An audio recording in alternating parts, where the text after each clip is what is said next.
है। नीतीश सरकार बहुत अच्छी है, आप कह रहे हैं नीतीश सरकार खराब है, वो मोदी सरकार को सपोर्ट कर रही है। मोदी सरकार बहुत अच्छी है, गरीबों का कल्याण हुआ है, सबकी तरक्की हो रही है, सबको सारी सुविधाएं मिल रही है। नीतीश सरकार अच्छी नहीं, आप हमारे यहाँ तो एक प्रोग्राम एकदम अच्छी, आप जाइए, आपका प्रोग्राम हम अवॉइड करते हैं, रोक नहीं सकते। नहीं हम आपका प्रोग्राम अवॉइड करते हैं। आप भाड़े के, आप गांधी जी के नाम को ढो रहे हैं। आप शांति से बात करिए, आप शांति से बात करिए, आप शांति से बात करिए, आप गांधी जी का, आप शांति से बात करिए, तमीज से बात करिए। नहीं इसमें गांधीज़म नहीं है, इसमें गांधीज़म नहीं है, तमीज से बात करिए, इसमें गांधीवाद नहीं है। आप तमीज से बात करिए, आप तमीज की बात करो, आप गांधी के वंशज है, शर्म होनी चाहिए आपको। आप कह रहे हैं तमीज से बात करिए, होश से बात करिए, आप गांधी के वंशज है। नमस्कार। संतोष की रिपोर्ट से पहले आपने जो वीडियो फुटेज देखा है, उस फुटेज में जिस व्यक्ति को अपमानित किया जा रहा है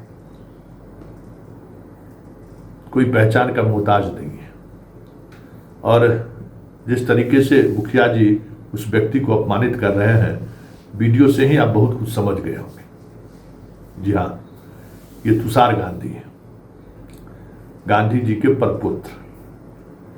इन दिनों बिहार की यात्रा पे है और उन्होंने भितरवा से यात्रा की शुरुआत की है, उसी भितरवा से जहां गांधी जी 1914 में आए थे। और इन इलाकों में नीलाओं के खिलाफ जो अंग्रेजों का जुल्म चल रहा था, जो जुल्म ढाया जा रहा था, उस जुल्म के खिलाफ न्याय की लड़ाई लड़ने के लिए आए हुए थे। उसी भितरवा आश्रम से तुषार गांधी ने एक यात्रा निकाली है।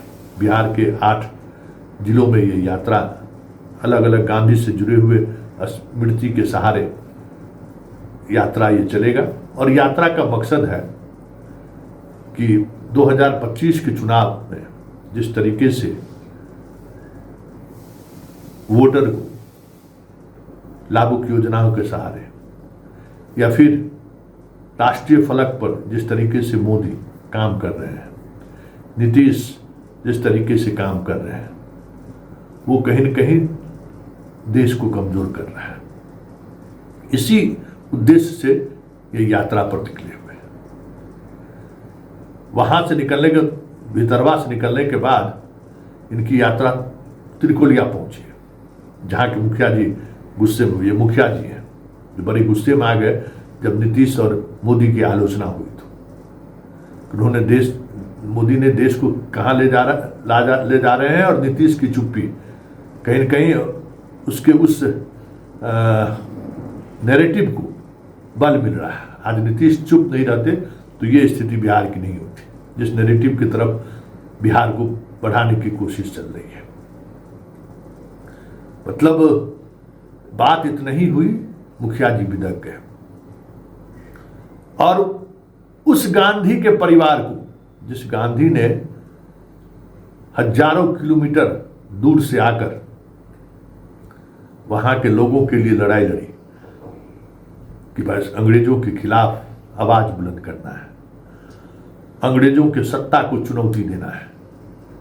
आज उसी गांधी के परिवार को अंग्रेजों ने नहीं रोका था, अंग्रेजों ने उनकी दलीलें सुनी थी, और उस दलील सुनने के बाद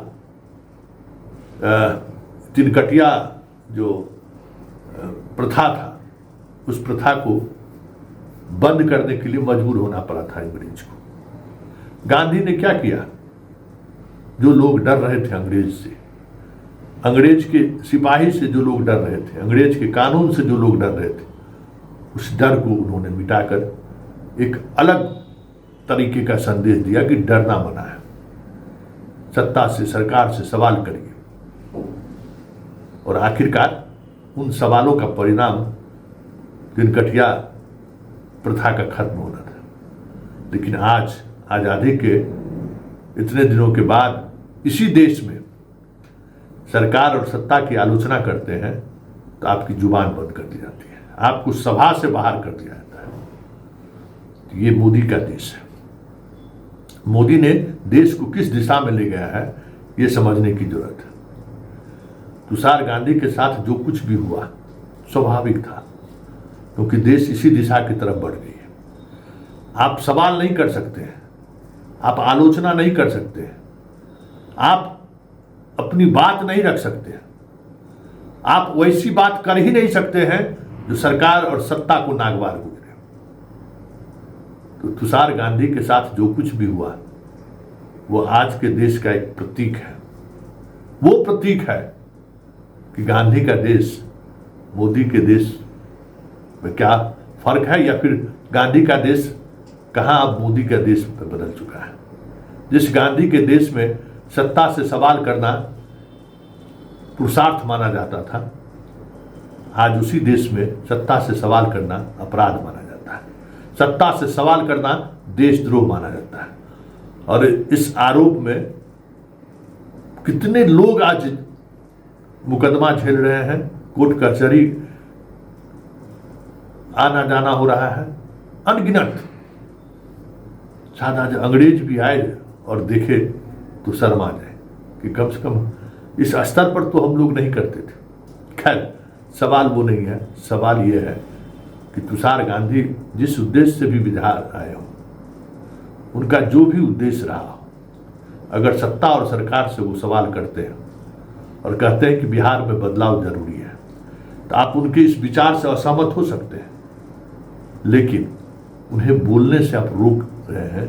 ये एक अलग संदेश जा रहा है, वो भी बिहार में, और बिहार के उस मोतिहारी में जहां गांधी को महात्मा कहा गया और वहीं से वो महात्मा गांधी हो गए और देश की पूरी आजादी की आंदोलन का डिस्कोर्स बदल गया।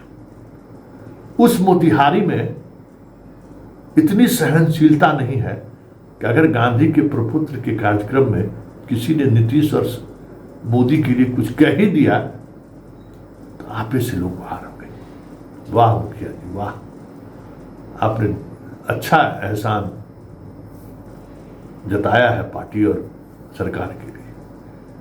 तो जरा आप पूरी वीडियो देखिए, हमारी इच्छा है कि पूरी वीडियो देखिए और समझिए यह देश कहां पहुंच गया है और ये प्रवृत्ति देश को कहां लेकर जाएगा, इस बात को का मनन करिए। क्योंकि इस देश ने जो खोया है ना, ये जो अपनी बात रखने की जो आज़ादी रही है, वो हमने खो दी है। वक्त लगेगा, लेकिन इतना तय मानिए कि जिस दिशा में देश बढ़ रही है ना, वो संकेत है कि इस देश को उस दौर में वापस ले जाने की कोशिश हो रही है जिस दौर ने इस देश को टुकड़े टुकड़े में विखंडित कर दिया था। आज भले हम भारत एक हैं, लेकिन भारत का अंदर का मन जो है वह आज एक साथ खड़ा नहीं है। हर एक दूसरे को संदेह की दृष्टि से देखा जा रहा है, क्योंकि चीजें अब जिस दिशा में चली गई हैं, अब सिवाय संघर्ष के कोई रास्ता नहीं बचा है। और संघर्ष का मतलब है इस देश का विघटन, संघर्ष का मतलब है इस देश की जो साझा संस्कृति रहा है उसका विघटन।